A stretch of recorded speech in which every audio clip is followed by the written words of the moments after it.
Hola, soy Creepypastas de Terror y hoy te presentaré un video donde narraré diversas historias, creepypastas y leyendas urbanas de terror.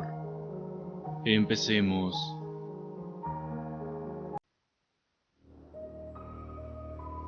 Guro. He vivido en la misma casa por 40 años. Después de que Ralph falleció y me quedé solo por primera vez en 3 décadas, acudí a mis vecinos por consuelo. Me lo proporcionaron con creces. Estaba honrado y conmovido por su gentileza. No muchos lugares asegurarían de que un hombre anciano fuese cuidado debidamente. Estoy rodeado por personas hermosas y maravillosas. Asumí el rol de abuelo para algunos de los niños del vecindario. Estaba más feliz de cuidar a los niños. Ralph y yo siempre quisimos adoptar, pero 2 hombres no podían hacerlo en nuestra parte del país. Así que tener la oportunidad de ser una figura formativa en la vida de estos niños era un gran privilegio. Me hizo sentir como si me estuviera otorgando otra oportunidad para hacer lo que se me había negado. Deseaba que Ralph pudiera haber sido parte de ello. Aún así, sé que él me está observando con el mismo amor y orgullo que expresó cada día en el que estuvo con vida. Una chica, Madison, formó una conexión particularmente fuerte conmigo. Su papá estaba fuera del panorama. Su mamá, Helen, quien se veía obligada a trabajar a tiempo completo, rara vez estaba en casa durante el día. Helen siempre había sido la vecina más servicial y amorosa después de la muerte de Ralph. Así que cuando tuve la oportunidad de ayudar con Madison y cuidarla durante el día, estaba más que dispuesto. Comencé a cuidar a Madison poco después de su 10º cumpleaños. Ella se enamoró de la colección de canguros de juguete que estaban por todos lados de la casa. Ralph había nacido en Australia y yo solía llamarlo mi pequeño Guro, especialmente cuando se emocionaba y su acento se volvía más prominente. En sus cumpleaños, le daba algún tipo de canguro de juguete. Se habían estado empolvando después de su fallecimiento, y yo estaba contento de que Madison les pudiera dar algo de vida de nuevo. Pasaron los años y Madison comenzó a crecer. Me preocupara que se estuviera tornando depresiva. Ella nunca tuvo muchos amigos en la escuela. Se venía directo a casa cuando el día había acabado y hacía su tarea mientras esperaba a su mamá. Su humor era menos efervescente de lo que recordaba. Estoy seguro de que parte de ello se debía a su edad. La adolescencia es complicada para todos, ni digamos para alguien con una vida familiar difícil como Madison. Aún así, me preocupaba por ella. Ella era perfectamente amable conmigo y nunca era pesada o irrespetuosa, pero se había retraído. Ya no miraba televisión conmigo después de hacer su tarea. Solo se sentaba en el piso con su pijama de canguro, la cual era demasiado pequeña para ella en ese punto, y jugaba con las figuras de Ralph, justo como lo hacía cuando era pequeña. Cuando Madison tenía 16, tuvo un novio, el primero, hasta donde sabía. No me agradaba en lo absoluto. Era el típico adolescente fortachón, un fumador empedernido, mal hablado y bueno para nada. Pero no había nada que pudiera hacer al respecto. Madison no lo quería traer a la casa, y creo que percibía que yo no lo aprobaba. Pero no era asunto mío. Me había dicho a mí mismo años antes que tales situaciones eran puramente entre Madison y su madre. Solo iba a interferir si sentía que Madison estaba en peligro. Madison pasaba más y más tiempo con el novio y menos tiempo conmigo. La casa se volvió callada de nuevo. Los demás niños a los que había cuidado habían crecido lo suficiente como para cuidarse a sí mismos.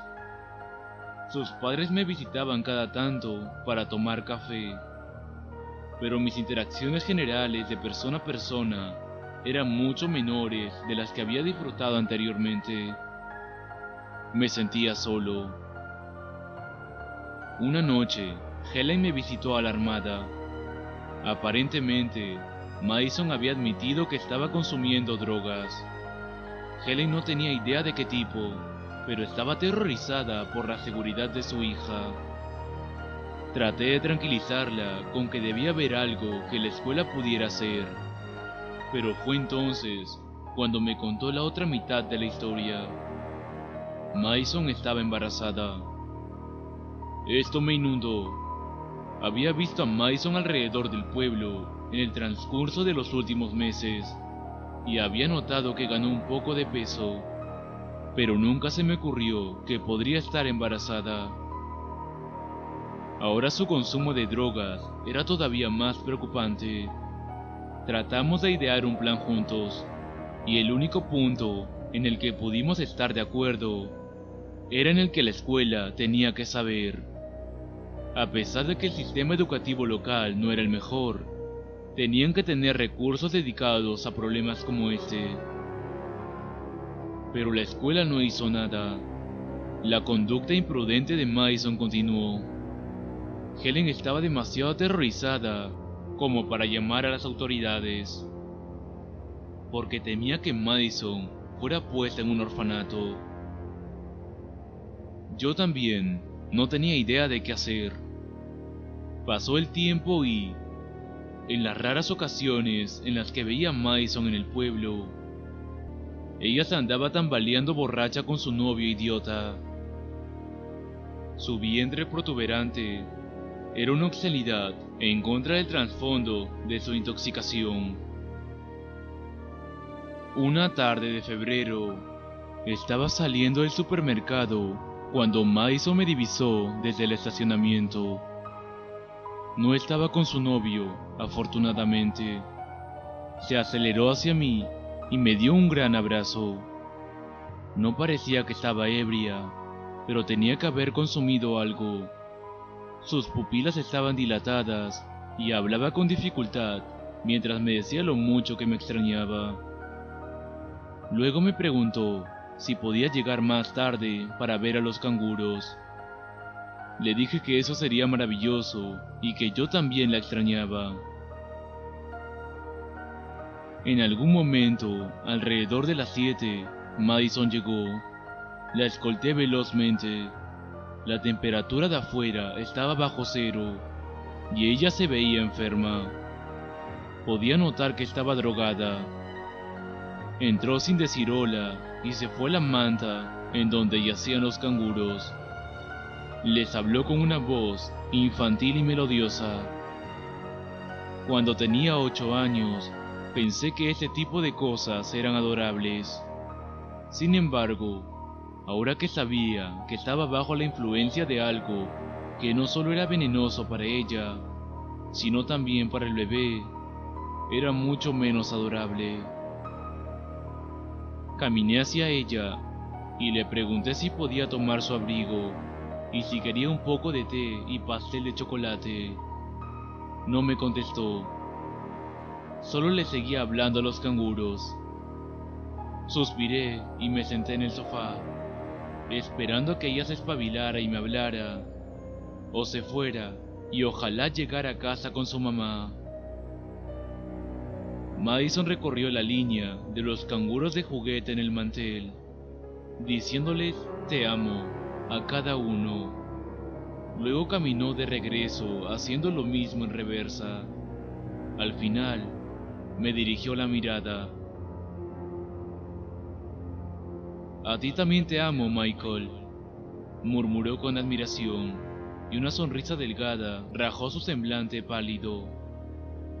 Pero ¿sabes qué? Amo a Guro más que a nadie.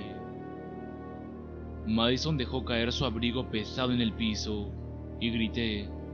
Una herida enorme había sido cavada a lo largo de la parte superior de su vientre. El pecho, el brazo derecho y la cabeza azul del bebé sobresalían por la abertura.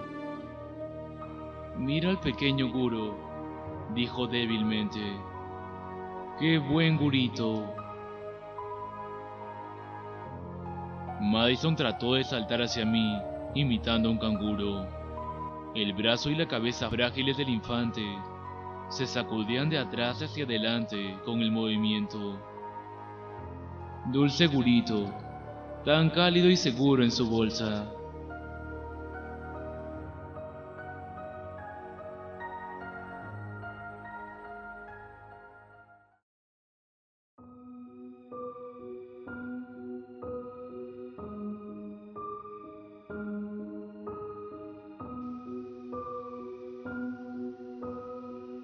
La guadaña de la parca no es para recolectarte. No existe miedo tan recio como el miedo a lo desconocido. Ningún semblante monstruoso que ha sido descubierto hasta el momento ha sido tan estremecedor como el potencial infinito de terror que existe antes de que la máscara sea removida. Es por eso que a nosotros, los humanos, dentro de nuestra confusión ingenua acerca del orden del universo, nos exaspera nuestro miedo letal a la muerte. Creemos que es la última frontera, la incógnita más grande que nos podamos imaginar, de cuyas costas de penumbra no puede regresar ningún viajero. Así que nos aferramos desesperadamente a incluso las vidas más deprimentes y angustiantes, sufriendo cualquier mal conocido por encima de nuestra liberación hacia el más allá. Pero la muerte no debe ser temida, porque la muerte es muy bien entendida. La hemos presenciado, causado, medido y registrado hasta el último espasmo agonizante de parpadeo neural. Incluso cuando yacía moribundo, me pareció tonto que le tuviera miedo a ese vacío que la razón nos prometió que debíamos anticipar. Mientras estaba vivo, no iba a experimentar la muerte, así que no había razón para tenerle miedo ahora. Cuando estuviera muerto, no sería capaz de experimentar nada, por lo que el miedo no tenía sentido. Ese pensamiento me confirió gran consuelo mientras sentía la última lucha errática de mi corazón. Ese pensamiento me confirió gran consuelo mientras sentía la última lucha errática de mi corazón en contra de la conclusión inevitable que se aproximaba. No fue hasta que finalmente me quedé quedando dormido.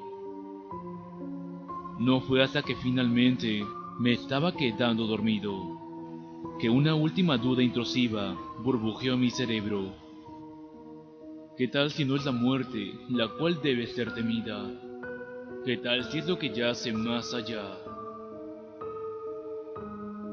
Y así me deslicé, aquejado, más allá del entendimiento mortal, adentrándome en un mundo tan abandonado por la razón como yo había sido abandonado por la vida. Aún me encontraba en la habitación del hospital, pero el ajetreo de las enfermeras y el pitido de las máquinas perdieron su opacidad, como si hubiese sido rodeado por un crepúsculo que descendía velozmente. Parecía que cada sonido era un eco de lo que alguna vez había sido. Cada visita era un reflejo. Con cada momento que pasaba, el mundo se tornaba menos real. Pero todo ese panorama y sonidos, todo ese ser, no estaba simplemente desapareciendo. Se estaba transformando en una figura a mi lado. Mientras menos real se convertía mi habitación, más real se hacía la figura, hasta que, en breve, existía con una realidad tan nítida que nada a su lado parecía real en lo absoluto. Su túnica era negra, no el color negro, sino su esencia. Era como ver a un tigre después de haber pasado toda una vida observando el dibujo tosco de un niño y creyendo que eso era lo único que un tigre era. La realidad fluía alrededor de su guadaña como un pincel a lo largo de acuarelas, y podía observar cada partícula elemental y el tiempo mismo desgarrándose a lo largo de su hoja. Seguramente fue por esto, pensé.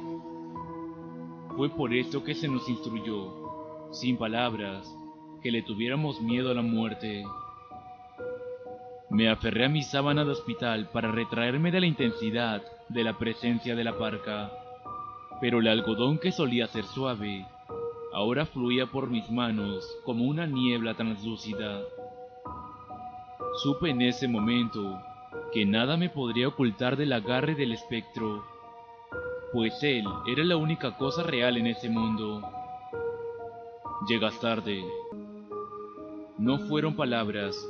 Mi cabeza dolía por la presión de ese conocimiento, a medida que mi demora era tallada en mi conciencia, impartida como una ley de física inaceptable, tan inequívoca como la gravedad. No tenemos tiempo para el discurso usual. Apresúrate. Sentí que fui arrastrado en torno suyo, como el polvo de un huracán. Antes que supiera lo que estaba sucediendo, estábamos afuera del hospital, moviéndonos a un ritmo tan frenético que el mundo a nuestro alrededor se nublaba, a modo de un túnel vertiginoso de luz estallante. Si tienes suerte, ellos se habrá aburrido de esperarte. Tenía demasiadas preguntas, todas luchando por mi atención al frente de mi cerebro, sin que ninguna lograra emerger. Estás callado, admiro eso.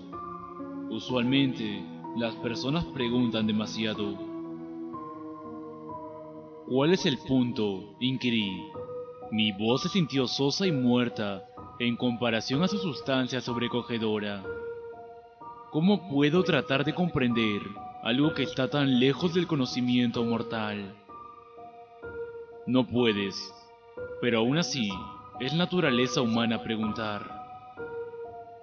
No estábamos reduciendo la velocidad. En todo caso, nuestro ritmo se estaba incrementando. No estaba corriendo, ni volando, ni nada de ese tipo. Era más como si el resto del mundo se estuviera moviendo alrededor de nosotros, mientras estábamos parados en un mismo lugar. Una oscuridad vaga y un olor gravemente húmedo me hicieron pensar que nos habíamos internado por debajo de la superficie de la Tierra, pero no podía estar seguro. Una pregunta, entonces, dije, ¿qué otra cosa existe aquí aparte de ti? Y es por eso que las preguntas son inútiles. La muerte no es un lugar, ni un ser, es todo lo que hay. Un pensamiento inquietante, pero que fue enfatizado por el aullido creciente que comenzó a reverberar por las rocas a mi alrededor. Aún parecía que estábamos descendiendo en la tierra, y el aire ahora se estaba tornando más cálido y denso. El sonido se continuaba grabando, como si el mundo mismo estuviera sufriendo. ¿Qué sé yo? De lo que estoy aquí para protegerte. Las rocas se partieron por el destello de su guadaña, y la tierra desembocó en una caverna extensa dominada por un lago subterráneo. Pero pensé que dijiste que tú eras lo único que existía. No, dije que la muerte era lo único que existía. Ya no nos estábamos moviendo. La luz se reflejaba de la guadaña desde una fuente inadvertida y se derramaba en el lago como un afluente.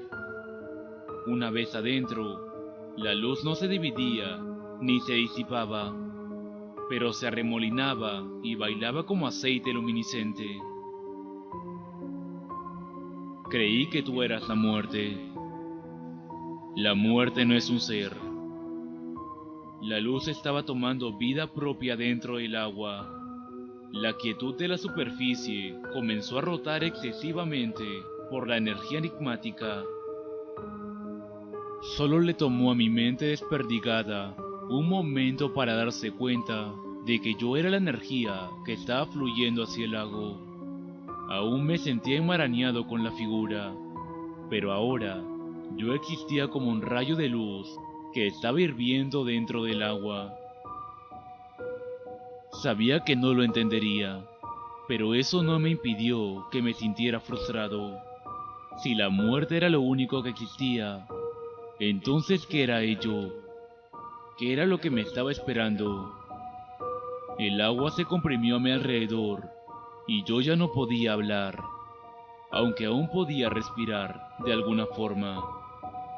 Ello es aquí. Algo estaba en el agua. Había manos que me agarraron de las piernas y comenzaron a arrastrarme hacia abajo. Incluso me sorprendió descubrir que yo tenía miembros de nuevo. Se sentían tan alienígenas en mí que era casi como si mi cuerpo no me perteneciera. La luz destelló desde la guadaña, de nuevo. Las manos me dejaron ir y el aullido se incrementó una vez más. La parca estaba luchando contra algo, pero no podía descifrar la batalla, excepto la locura del agua revolviéndose. El aullido de la tierra llegó a su crescenzo, y los gritos hicieron que el agua a mi alrededor convulsionara y se contrajera como un fluido viviente. La parca lo había cortado. Me encontraba a salvo.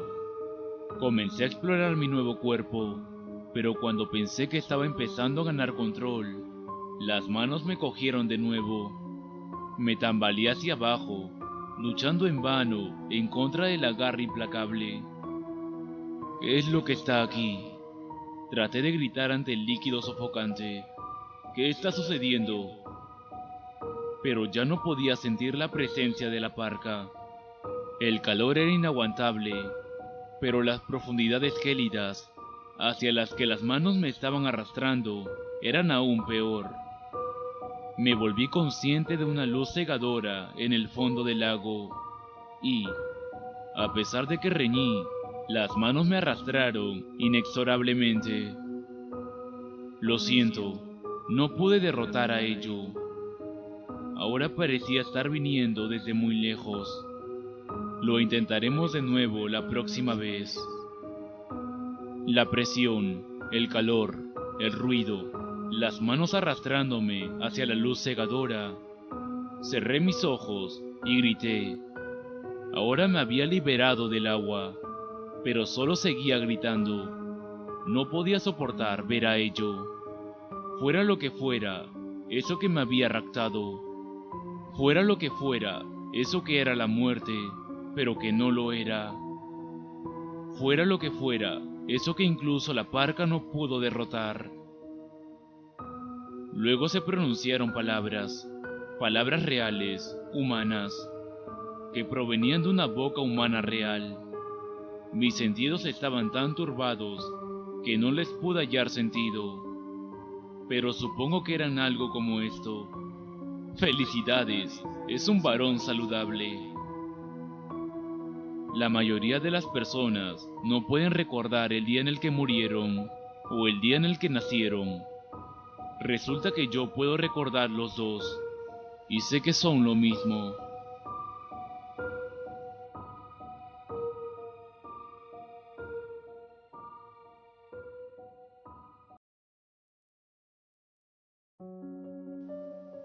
Niña muda. Sara, nuestra hija, es muda. Es la niña más adorable del mundo, con los gestos de risa más encantadores, pero nunca ha salido ningún sonido de su boca. Triste, absolutamente, pero mi esposa y yo ahora estamos muy acostumbrados a ello, y nunca nos molestamos en cuanto a su silencio, porque ella siempre está muy feliz con la vida. algo que incluso admiramos. Mi esposa y yo pensamos que sería agradable conseguirle un tocador nuevo, puesto que estaba creciendo y podría darle uso a unos cuantos cajones más. Encontramos uno que era lindo y que combinaba con su habitación blanca y verde a su lado. Pero el problema fue que, cuando moví su tocador viejo, encontré en la pared la ilustración de un hombre enseñando una palma. Probablemente medía unos 15 centímetros, pero no era como el dibujo de un niño, sino que era una imagen cristalina, como si fuera de una revista. Solo un hombre ordinario de la mediana edad con un traje gris y sin emoción alguna en su rostro.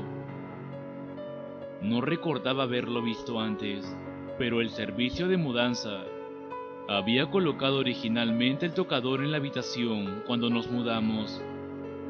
Así que en realidad no había ninguna razón para que lo hubiera visto. Traté de rasparlo de la pared, pero fue inútil. Mi esposa incluso pensó que era inquietante, pero dado que lo íbamos a cubrir con el tocador nuevo, podíamos simplemente dejarlo ahí. Esa tarde, mi esposa y yo seleccionamos el tocador en la mueblería. Cuando llegamos a casa, nuestra hija no nos recibió en la puerta principal cuando la llamamos, diciéndole que teníamos el nuevo tocador y que habíamos traído cena para llevar de su restaurante favorito. Mi esposa la llamó de nuevo, sin respuesta, mientras yo transportaba el tocador hacia la sala de estar con una plataforma rodante. Entonces mi esposa gritó y casi dejé que el tocador se cayera hacia adelante. Lo erguí rápidamente y corrí hacia su voz, la cual provino de la habitación de Sara. Y, parado en el medio de la habitación, estaba el mismo hombre de la pared con su traje gris, solo que ahora era de tamaño real y se veía vivaz y feliz, estirando su espalda y cuello. Mi esposa tenía las manos sobre su boca, con ojos amplios, observando la pared. Una imagen clara de Sara estaba en la pared, en el mismo lugar en donde el hombre había estado, enseñando su palma abierta. Tenía que hacerlo, dijo el hombre, y lo siento mucho, he estado ahí desde hace demasiado tiempo, y tomé el lugar de la persona que estaba atrapada antes que yo. Lo observé, presionando mis puños y sin saber cómo responder. Lo único que tienen que hacer es encontrar a alguien a quien ella pueda decir: me liberarías y tomarías mi mano, amigo. Miren, yo también fui engañado, pero por favor entiendan, tengo una familia que no he visto en Dios sabe cuánto tiempo. Se los prometo, esto funcionará para ella, porque funcionó conmigo. Mi esposa entró en llanto y cayó de rodillas, tocando la imagen de nuestra hija.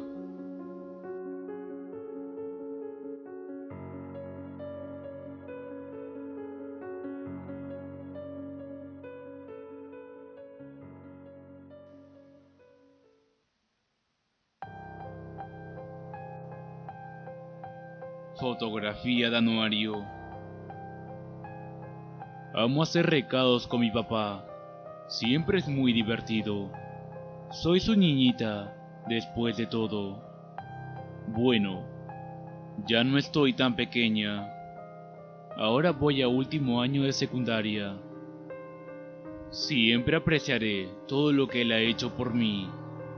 Ha sacrificado mucho para asegurarse de que yo tuviera una mejor vida cuando crecía de la que él tuvo. Ser un padre soltero no es fácil. A veces pienso sobre mi mamá, pero solo era una bebé la última vez que la vi. Probablemente tenía 2 años. Me es difícil recordarla, pero me siento bastante feliz y agradecida de tener un padre como él. He escuchado historias de otras jóvenes de mi edad que son regañadas por sus papás por quedarse afuera hasta tarde, o por vestir con algo provocativo.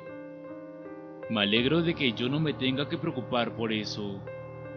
No me gusta quedarme afuera hasta tarde, pero si lo hago, sé que mi papá me daría la libertad para hacer lo que yo quisiera. Creo que esa es la razón por la que respeto toda regla que establezca. Sé que me da la habilidad para hacer muchas cosas que otros padres no le permitirían hacer a sus hijas. Me detengo justo antes de que entremos al pequeño supermercado familiar. Hay bastantes volantes en la pared. Alguien está vendiendo su podadora de césped a solo $300. Se mira casi nueva en la fotografía. Es una buena compra. Parece que alguien llamada Cristina es una tutora de matemáticas, pero $45 por la hora se me hace un tanto caro. Me alegra que mi papá sea capaz de ayudarme con cualquier tipo de materia. Es muy inteligente. Una banda local va a tocar el sábado. Ferment Nemesis. Suena como una banda de metal. Mi género de música favorito es el metal. Probablemente porque mi papá lo ama tanto. Nos encanta escucharlo a todo volumen en la camioneta. No creo que vayamos a estar en el pueblo para su presentación. Parece que lo hubiéramos pasado bien.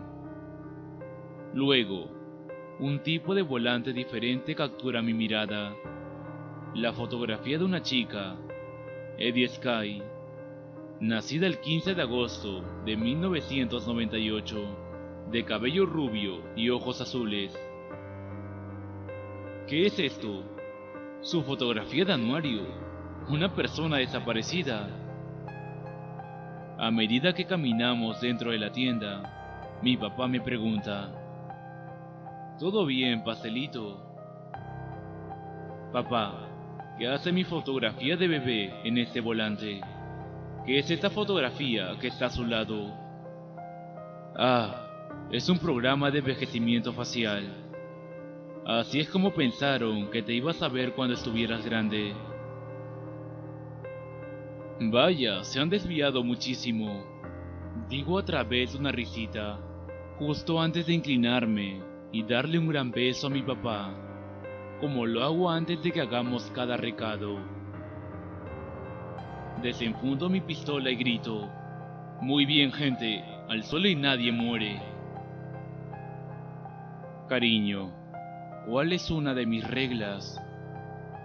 Observo a mi padre tímidamente y contesto: lo sé, papi, lo siento, sin mentiras.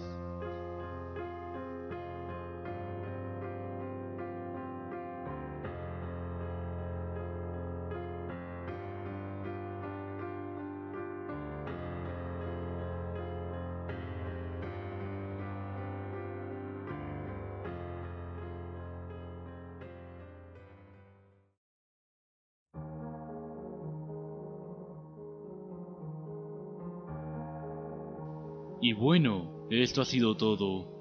Espero haya sido de tu agrado. No olvides darle me gusta al video y suscribirte al canal.